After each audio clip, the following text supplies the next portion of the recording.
Então, eu realmente não sei como dizer isso de uma forma que não pareça tão dramática, mas eu sinto que eu preciso falar sobre isso antes de entrar no assunto do vídeo.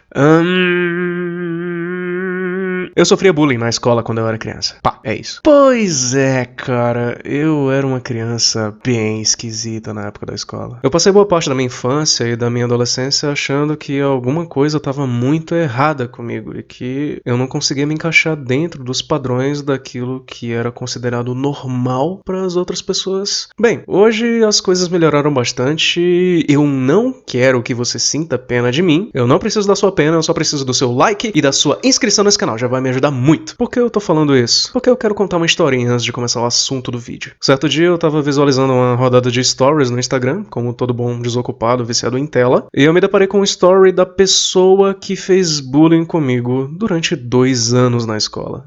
Por alguma razão a gente se segue no Instagram. Esse story dela era algo nos moldes de, sabe, seja você mesmo. Todo mundo tem o direito de ser esquisito. Era basicamente sobre não ligar para as opiniões das outras pessoas, algo assim. E eu, como todo bom desgraçado, respondi na lata.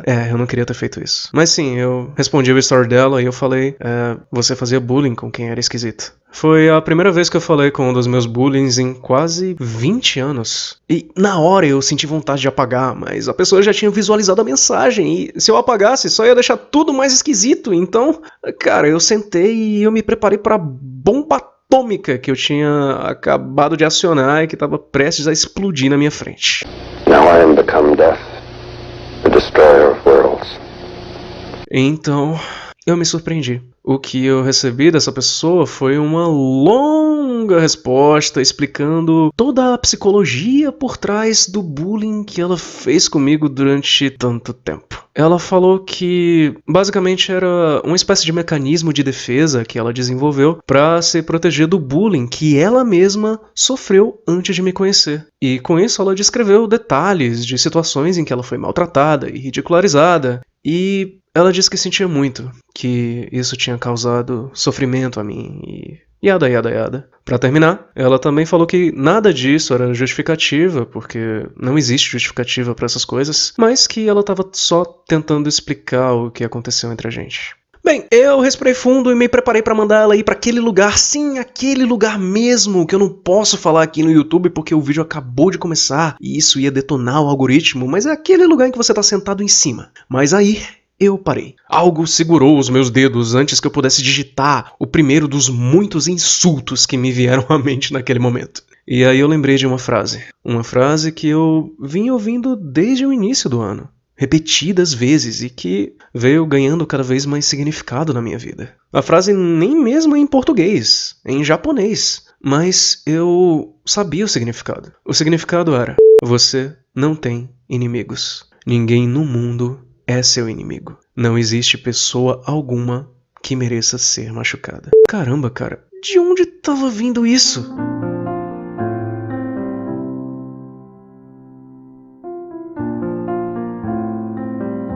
E com essa frase eu pensei em todos os erros que eu cometi ao longo desses anos. De todas as pessoas que eu magoei e fiz sofrer desde a época do colégio. Não foram poucas. Eu fiz muita merda na minha vida também, com gente que não merecia. E aí me veio a realização de que como é que eu posso esperar que essas pessoas um dia me perdoem pelo que eu fiz a elas, se eu também não estiver disposto a perdoar quem errou comigo? Quem quer que fosse que estava trocando mensagens comigo ali naquela hora, era uma pessoa totalmente diferente da criança que fazia aquelas coisas comigo. E, como adulto, que direito eu tenho de culpar uma criança pela minha incapacidade de lidar com os meus traumas? Então eu fiz a coisa mais razoável e adulta possível. Eu passei mais ou menos uns 20 minutos escrevendo o equivalente a mais ou menos 5 páginas recheadas de diferentes formas pelas quais eu poderia mandar essa pessoa ir tomar naquele lugar. Sim, aquele lugar que você tá sentado agora. Depois de ter terminado de escrever o último insulto e de soltar toda aquela carga negativa naquele bloco de notas, eu disse pra ela que tava tudo bem. Que a culpa não era dela e que eu sentia muito por todo o bullying que ela tinha sofrido antes de me conhecer e que essas coisas acontecem na nossa vida pra gente entender que o que importa não é aquilo que fazem a gente, mas sim como a gente reage. Eu me surpreendi comigo mesmo. Onde foi que eu aprendi a ser tão pacifista? Caramba. Nossa, eu sou tão legal. Talvez eu deva isso a 2 personagens ficcionais. 2 personagens de anime. E é sobre eles que eu quero falar aqui nesse vídeo. Rurouni Kenshin, ou Samurai X, como ficou conhecido aqui no Brasil, é uma série de anime e mangá do gênero ação, aventura, artes marciais e romance, publicado no Japão entre 1994 e 99, e que tá ganhando um remake agora em 2023. Isso é problemático? Talvez, e eu vou explicar por que mais à frente. Eu cresci assistindo Samurai X e lendo todos os mangás. Eu sempre fui apaixonado pelo enredo e pelos personagens, e por isso eu posso dizer que é uma história com muito significado pra minha vida. Dessas que você assiste muito cedo e que tem bastante influência na maneira como a sua personalidade se desenvolve. E não, eu não sou nem um pouco parecido com Kenshin, eu não tenho absolutamente nada em comum com ele. Eu não sou tão legal, eu não ando por aí de vestido e nem com cabelo laranja e nem com X na cara, mas você entende o que eu quero dizer. E, bem, já avisando, quando eu era criança, eu chamava de Samurai X porque era assim que a televisão anunciava. E que na verdade é um título até meio idiota se você parar pra pensar. Mas eu vou tentar muito falar... Como é que é? Rurouni Kenshin, que é o nome original da série, em vez de Samurai X, que é o título que ela ganhou aqui no Brasil. Mas logo de cara eu deixo avisado, eu não faço nenhuma promessa, cara. O título Samurai X, ele tá tão marcado na minha cabeça e nas minhas memórias, quanto o próprio X na cara do Kenshin. Então vocês, por favor, me desculpem caso eu erre o nome. Por muito tempo, o protagonista de Samurai X...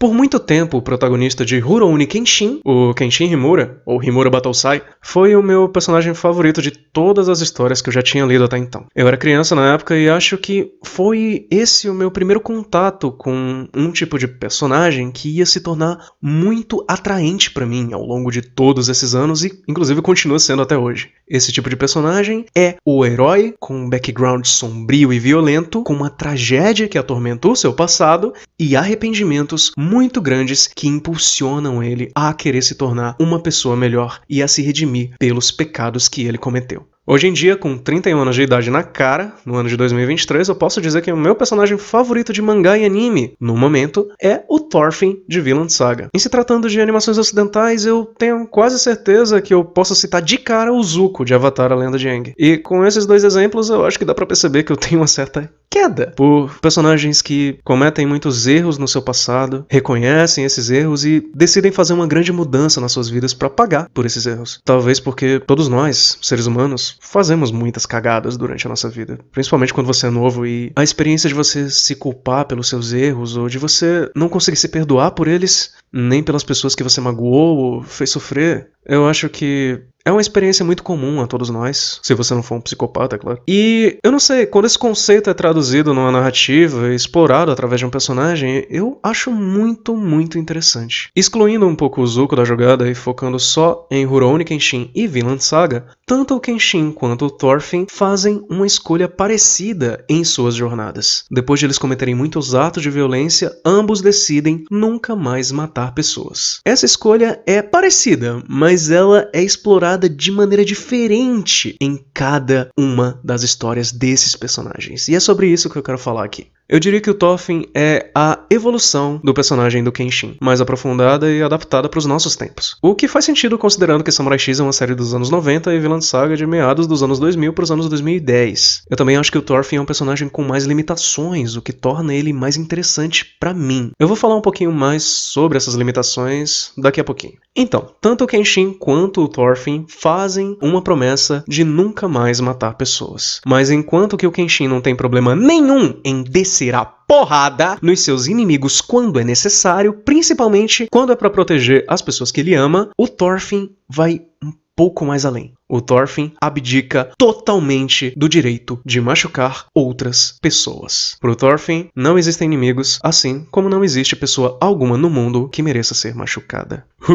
Isso é bem mais radical. É algo muito bonito de se dizer, mas é claro que não procede. Existem sim inimigos que se opõem às nossas ideias. Existem sim pessoas que merecem levar um soco na cara. Cara, às vezes até eu acho que eu mereço levar um soco. Você não sabe a frequência de vezes em que eu acho que eu ia me beneficiar muito de uma porrada na cara. E em Vinland Saga existem sim antagonistas, gente que quer tirar a vida dele e das pessoas que ele ama. E nessas situações, quando não existe outra alternativa, ele recorre sim à violência. Mas o lance aqui é quando realmente não existe outra alternativa. Violência pro Thorfinn é só o último recurso a ser usado. E eu digo realmente o último, quando nada mais funciona. Em determinado ponto da história, o Thorfinn decide que ele sempre vai tentar resolver os problemas dele sem o uso da violência. Justamente porque, depois de tantos anos, ele entende que violência só gera mais violência e que a vingança não resolve nenhum problema. Ela só cria outros. E que se a gente não estiver disposto a perdoar as pessoas que erram com a gente, ninguém vai estar disposto a nos perdoar pelos nossos erros.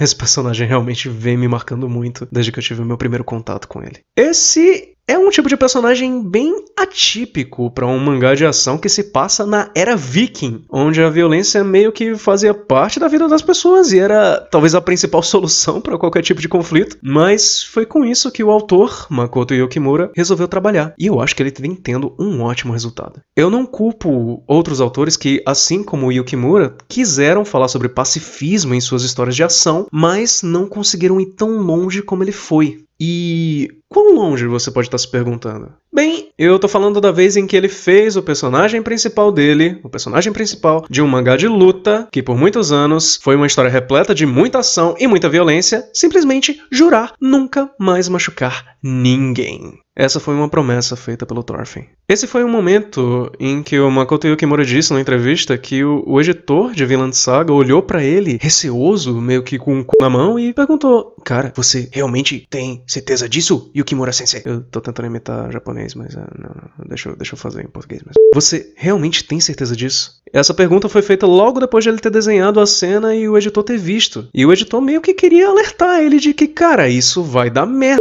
Porque depois disso não vai ter volta. E no que o Makoto Yukimura respondeu: sim, já existem muitas histórias de luta e é bom ter um mangá assim diferente de vez em quando. Essa promessa do Thorfinn foi responsável por mudar drasticamente o ritmo da história e também por fazer muita gente dropar o anime e o mangá. Mas enquanto muitos droparam, outros permaneceram. E esses fãs que permaneceram transformaram Vinland Saga no fenômeno que é hoje. Então, o Thorfinn tem essa limitação. Ele não quer machucar outras pessoas. E por essa limitação, o Thorfinn é um personagem muito mais difícil de trabalhar. Principalmente numa história que se consagrou pela violência e pelas lutas e que precisa manter esses elementos no enredo. Afinal, foi isso que tornou ela popular. Como você vai escrever uma história de luta com um protagonista que não luta? É que nem colocar um padre como protagonista de um filme pornô. Aliás, esquece, com certeza deve existir isso em algum lugar. Pesquisa aí e me diz aí nos comentários, eu não vou atrás disso porque eu sou um homem de Deus. A cena da promessa do Thorfinn é muito importante pra história e talvez seja o meu momento preferido do mangá. Mas, como você já pode adivinhar, essa promessa não se sustenta. Existem situações em que o Thorfinn, muito a contragosto, precisa escolher a violência, por mais que ele tente outros meios. Vinland Saga é uma história de ação e pacifismo ao mesmo tempo. É uma história que mostra alguém passando por muito sofrimento e que mostra esse sofrimento sendo crucial para que ele desenvolva compaixão pelas outras pessoas, coisa que ele nunca tinha sentido antes, inclusive pelos próprios inimigos. E por essa razão, o Thorfinn sempre deixa a violência apenas como o último recurso para ser usado numa situação de conflito. E é por deixar a violência como o último recurso que esse personagem passa a viver o resto da vida tentando descobrir justamente qual é o tal primeiro recurso. O que é possível fazer para que não seja necessário lutar? Mais do que sobre lutas, Vinland Saga é sobre as diferentes escolhas que uma pessoa pode fazer para tentar evitar que lutas aconteçam. É sobre o fato de que o verdadeiro guerreiro é aquele que não sucumbe à raiva e nem recorre à violência. E qual é esse primeiro recurso? Eu não sei. Nem o Thorfinn. A gente meio que ainda tá tentando descobrir. Juntos. Pode ser diferente para cada situação. Pode ser o diálogo, mas nem sempre o diálogo consegue resolver tudo. Pode ser uma aposta onde ele tem que levar 100 murros na cara para convencer um rei a abandonar uma missão, ou pode ser simplesmente fugir. O fato é que, enquanto houver outra alternativa, o Thorfinn não vai lutar. E qualquer pessoa sabendo disso pode chegar à conclusão de que Vinland Saga é o pior mangá de ação da história. E sim, eu acho que tem gente que pensa isso mesmo. Samurai X é bem diferente. Aqui a gente tem uma história de ação com um protagonista também pacifista, mas que não tem nenhum receio de usar a violência se for preciso. Eu diria que o Kenshin tem uma tolerância menor, talvez um pavio mais curto do que o Thorfinn. Isso é, na verdade, muito estranho de se pensar, porque eu sempre considerei o Kenshin um cara muito paciente, muito calmo e sereno. Mas o fato é que depois de conhecer Vinland Saga e de conhecer o Thorfinn, cara, o Kenshin virou quase que o alborguete pra mim.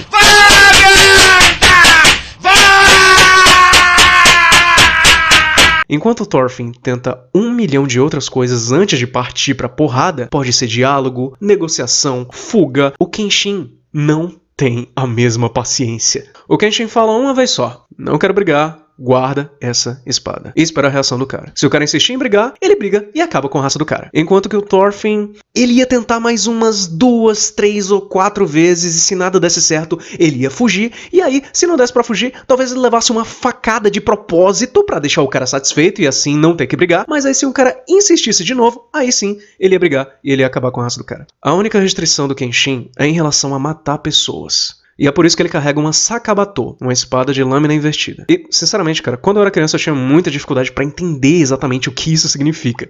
E se você também tinha, coloque isso nos comentários, mas eu acho que, na real, é só porque eu era muito burro mesmo. É fácil de entender. Numa Sakabato, o fio da lâmina, ou seja, a região cortante, fica na parte interna da espada. Aquela onde o aço meio que dobra pra dentro, enquanto que a região curva da espada, que é usada pra matar, é lisa e não tem fio. Ou seja, ele usa a espada mais como um porrete do que como uma espada. E é por isso que eu gosto de dizer que não, o Kenshin realmente não mata pessoas, ele só causa traumatismo craniano nas pessoas. Quem mata é Deus. Talvez essa diferença entre o Thorfinn e o Kenshin fique bem evidenciada na maneira como cada um deles lida com espadas. Espadas são, talvez, o ícone mais importante da história dos animes shonen. Há quem diga, inclusive, que os animes e mangás mais populares do mundo são aqueles em que os personagens principais usam espadas. Porém, novamente indo na contramão de tudo, uma das frases mais importantes de Vinland Saga, que foi dita pelo pai do Thorfinn logo no início da série e que ele carrega com ele até hoje, é que,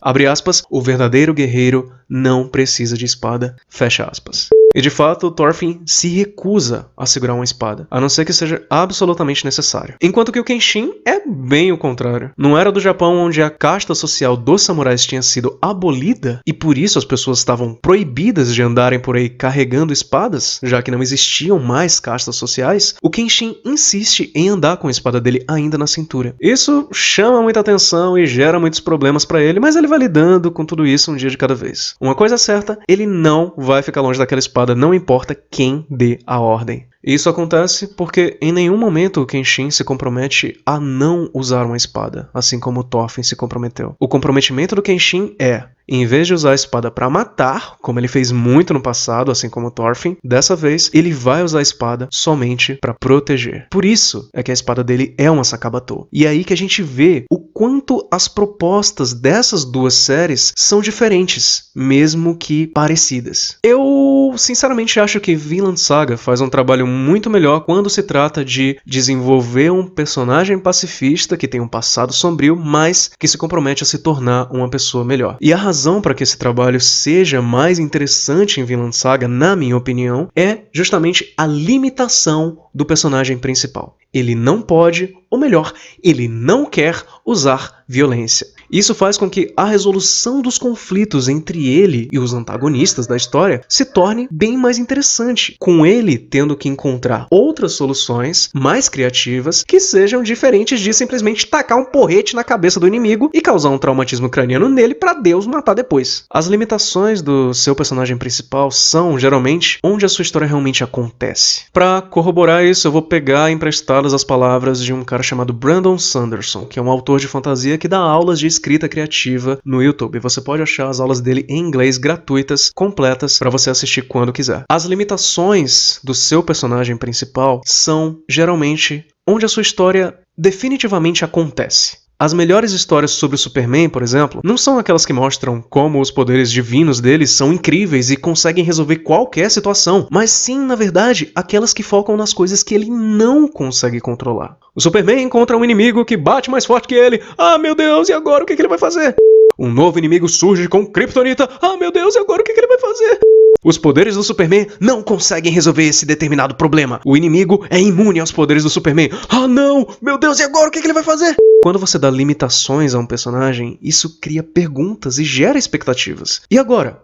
Como ele vai resolver esse problema? E, justamente, a história passa a ser sobre essas perguntas e ela passa a alimentar cada vez mais essas expectativas e é o que prende a audiência a continuar acompanhando a história. O Kenshin também tem diversas limitações e fraquezas, mas eu diria que não tanto quanto o Thorfinn. Mas o que eu quero fazer aqui não é ficar exaltando Vinland Saga demais e ao mesmo tempo ficar cagando em Samurai X. Como eu disse, em Vinland Saga e em Rurouni Kenshin a gente tem histórias diferentes que se comprometem a propostas diferentes. Ambas são histórias de ação, mas Vinland Saga foca bem mais na introspecção e no drama, enquanto que o Samurai X é de fato mais focado nas lutas.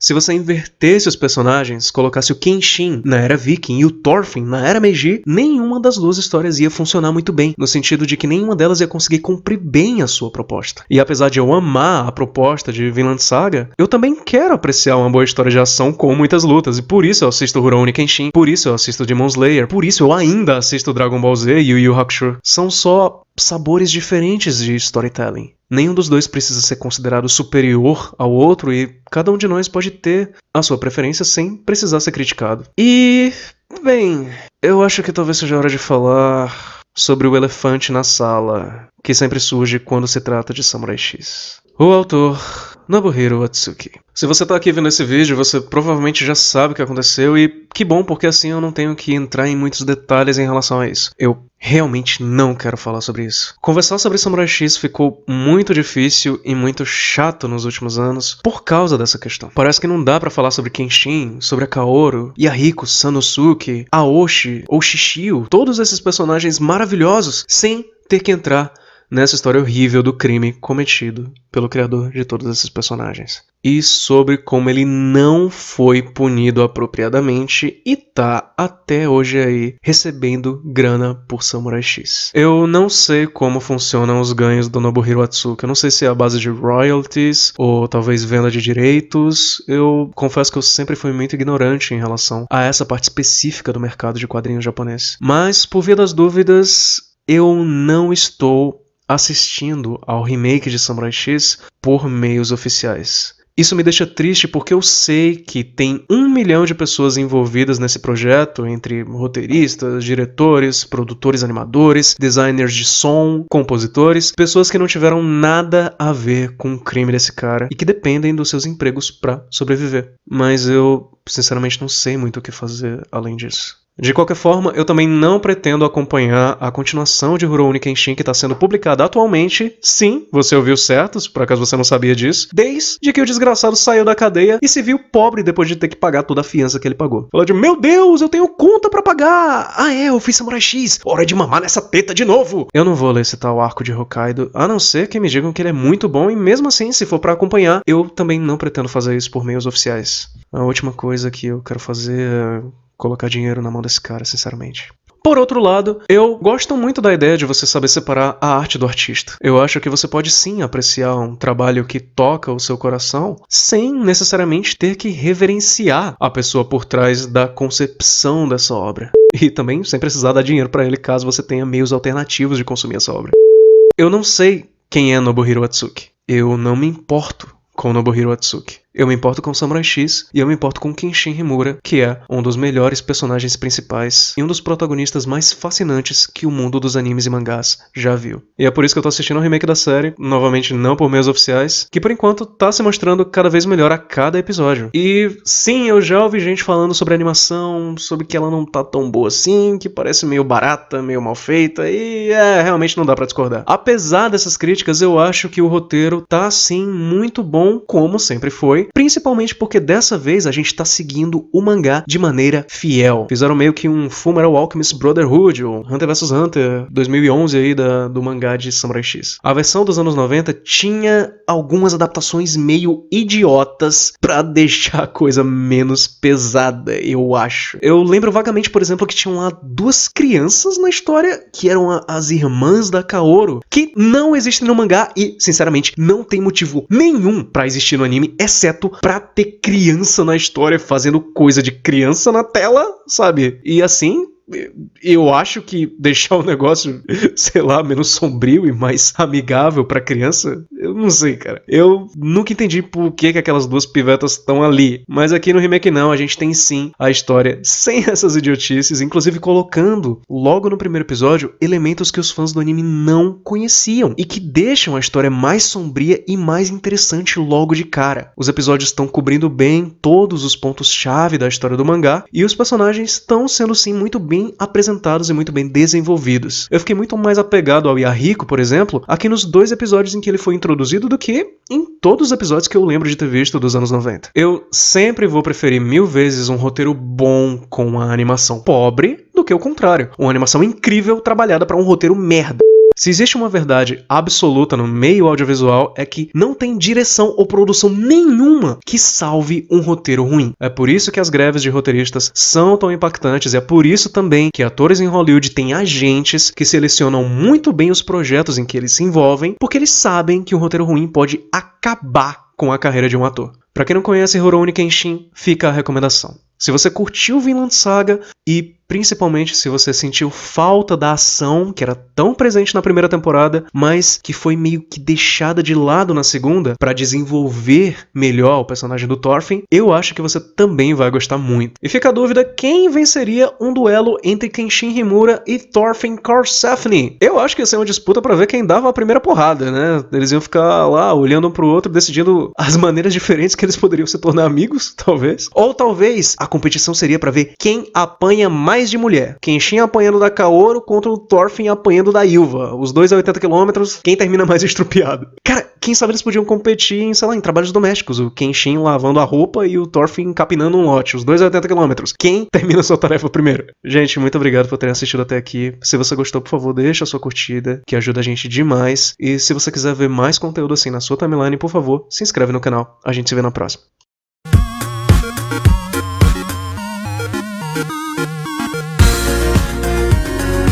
Vocês trocados por merda é caro. Eu admiro mais a merda do que vocês. Entendeu? Eu dou valor ao cheiro da merda. Ao cheiro da merda. Do que dou valor a vocês. Vocês têm que morrer.